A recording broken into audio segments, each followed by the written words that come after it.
In our last video, we looked at empirical formulas, calculating formulas that have a simple ratio between the atoms or ions.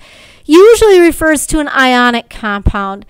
Ionic formulas are reported as the simplest repeating pattern in a crystal. But covalent compounds really do exist as just large molecules, which is why we usually refer to them as molecular formulas. They can be large ratios. It could be 60 carbons and 30 hydrogens, and that's the true structure of the compound. So we're going to look here at glucose. We want to calculate its molecular formula, but first we need its empirical formula. So this is actually not a bad review of empirical formulas. We have percent composition data.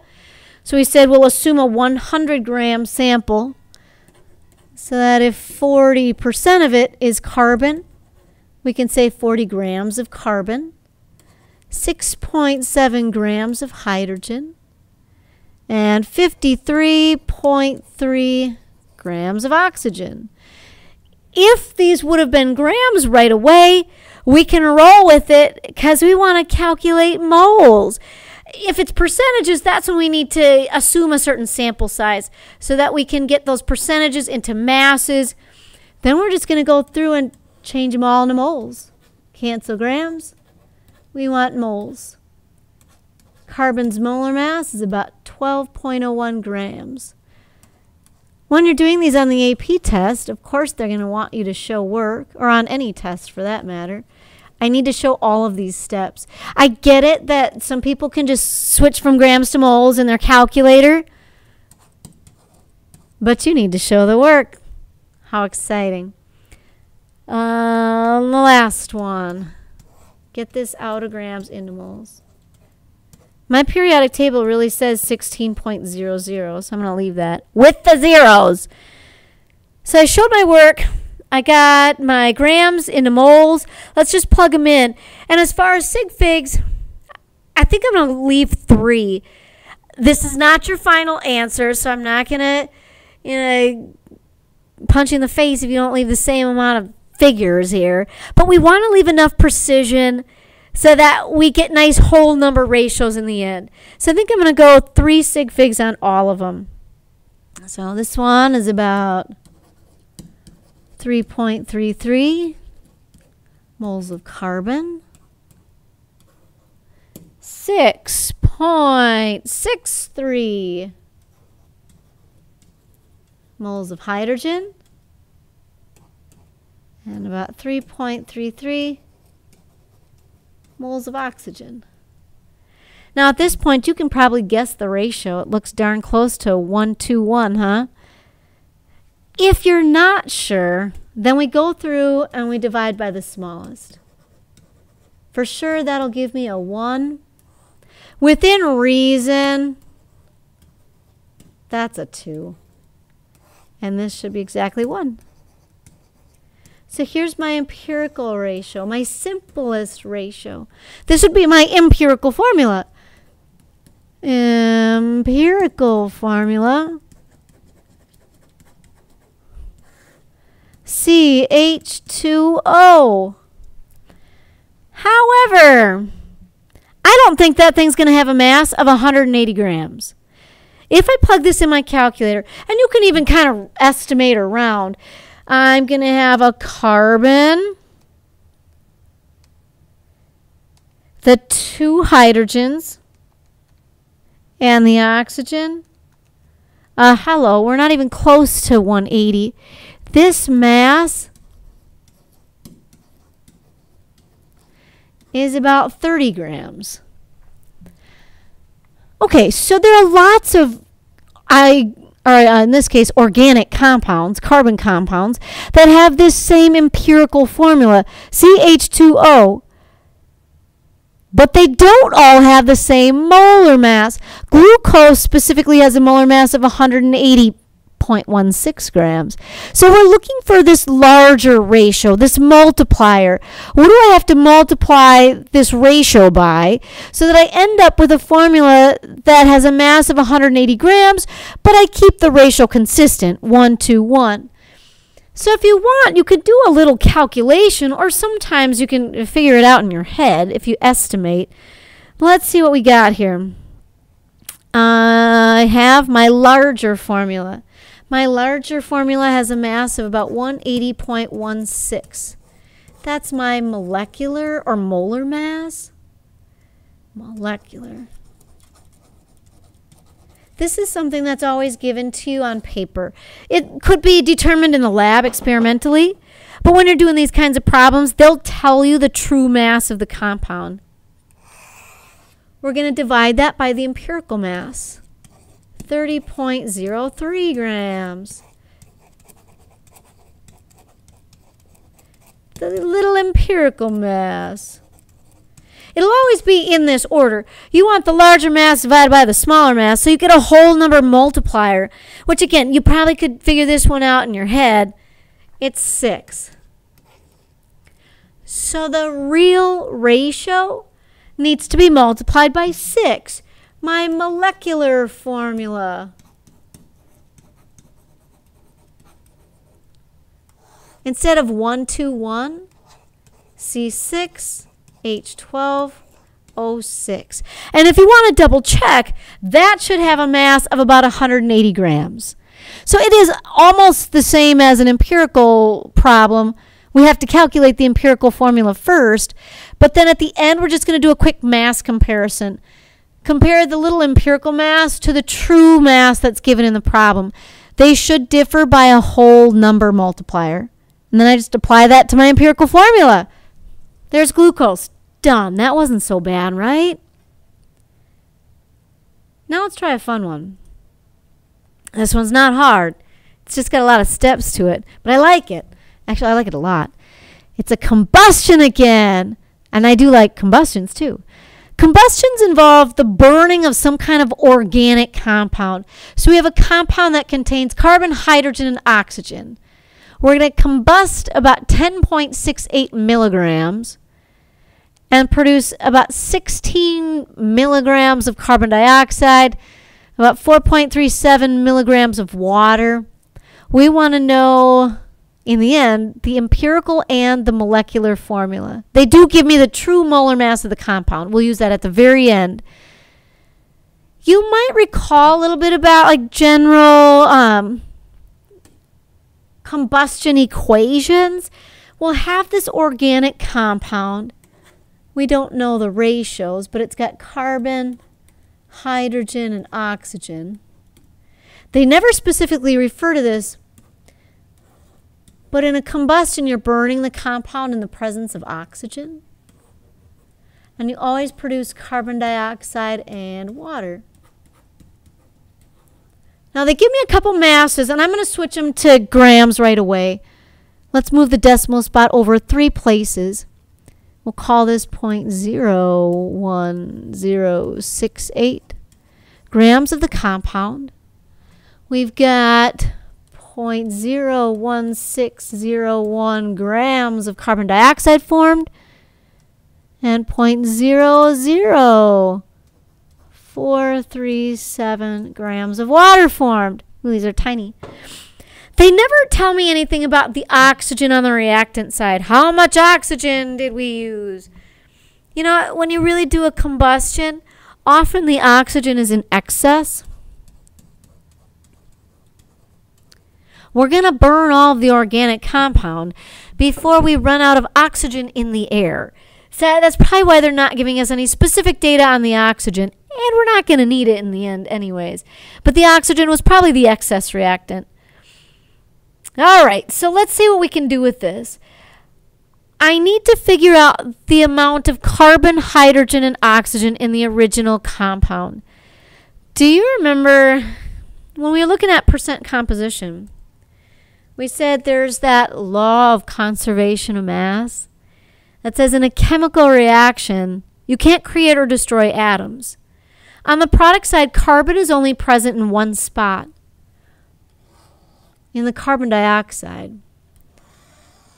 All the carbon in that carbon dioxide sample was present in the original compound.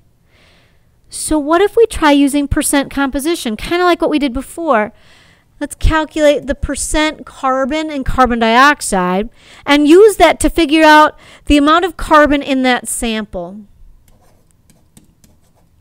Percent carbon in CO2. So it's about 12.01 grams of carbon off the periodic table. And the molar mass of carbon dioxide is about 44.01. Now, if you wanted, you could multiply by 100 to make this a percentage, but I'm going to leave it as a decimal. And again, leave some sig figs, maybe like 3, 4. In the end, we're looking for nice whole number ratios. So if I get too excited and round this off to like 1 or 2 sig figs, I may get some kind of funky numbers in the end. I might leave like 4. Why not? 0.2729. So it's about 27% carbon by mass. And that would be true of any carbon dioxide sample. So we'll multiply that by our sample size. 1601 grams of carbon dioxide. This is going to be a small number, huh? About 0.004369 grams of carbon.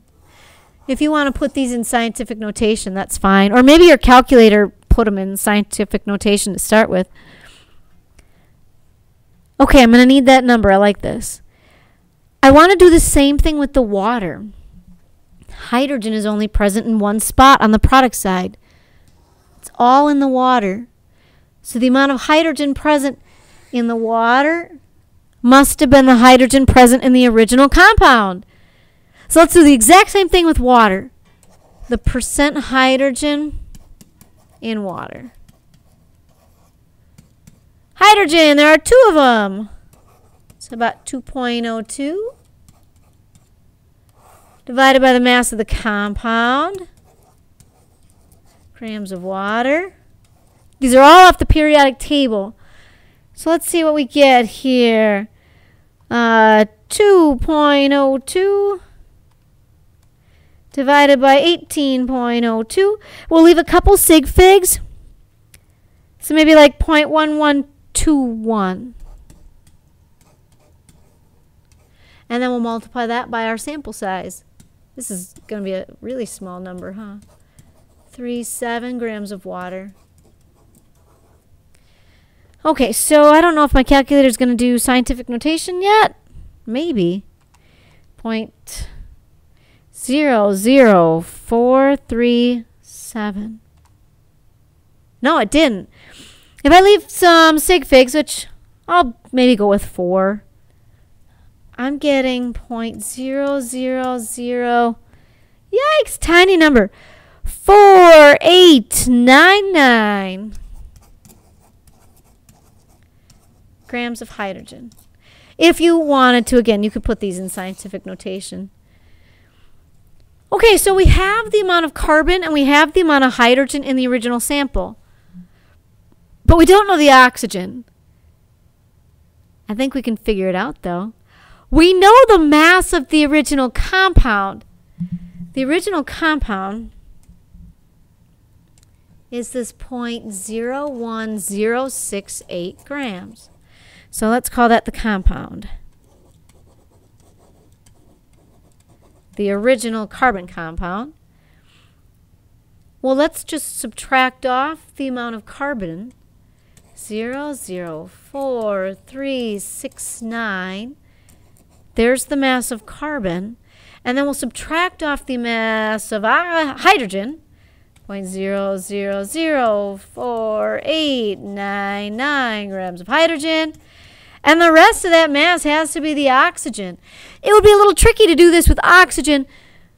I mean, we could do it a couple different ways, but this might be the easiest. And it's kind of goofy with that oxygen being in excess. We don't really know how much oxygen was burned, how much oxygen from the original compound ends up in the carbon dioxide and water. We could do some calculations if we wanted to. But I kind of like this. Let's just subtract. 0.01068 minus the carbon, 4369, And then we'll subtract off the hydrogen. 4, 8, 9, 9. Got it. About 0.005. Let's go 4 sig figs. 0.005821. 2, 1. There it is. There's my oxygen. All right. So this was a lot of work. Now, I enjoyed it. It was kind of fun. But I have what I need.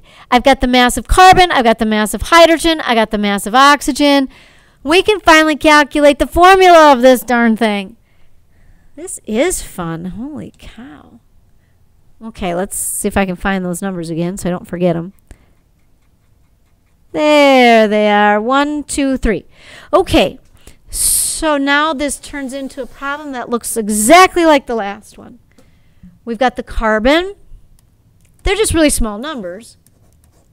369 grams of carbon. We've got the hydrogen. 4899. And we got the oxygen. 0.05821 grams of oxygen. We'll turn all of these into moles. Cancel grams, we want moles. The carbon was about 12.01 grams per mole. Cancel grams, I want moles. The hydrogen was about 1.01. And then we'll do the oxygen. And yes, I do need to show my work. On the AP test, if you don't show some of these simple steps, they'll assume that you cheated, which is kind of sad because maybe you're just that intelligent that you can do this in your head. You know how to divide. You know how to look up the molar masses. But they don't know you and they don't know how cool you are when they grade this AP test. So you have to show all these steps. Otherwise, they really do assume that you copied and they don't give you any credit. So as easy as it is, just write it down. Okay, so we're going to plug these in our calculator. We're going to get some teeny tiny numbers. And I think some of these may come out to be scientific notation in my calculator. Let's check. 0.04369 divided by 12.01. No, it still left them as decimals. All right, I can handle that. For sig figs, again, I mean, maybe the 3 or 4 sig figs, these are going to be super, super tiny numbers. Maybe we'll just throw them in scientific notation anyways. 3.638. 638 times 10 to the negative 4th. There's my carbon. Let's do the hydrogen. 0.000. Yikes. 4899 divided by 1.01. I know it's not going to change it much. A little bit. Let's say 4.851. 4.851 times 10 to the negative 1, 2, 3, 4th. There's the hydrogen. And we'll do the same thing with the oxygen. Oxygen, 0.00581 divided by 16. Let's say 3.638. 0.638 times 10 to the negative 4th. There's my oxygen. All right. These are some kind of crazy numbers here. I'm going to guess it's probably a 1-to-1 ratio between the carbon and oxygen. But off the top of my head, I'm not sure about the hydrogen. So, I mean, these are definitely not whole numbers. Let's try the first trick. Let's divide them all by the smallest. So the smallest, one of these two. These will be the same, the carbon and oxygen.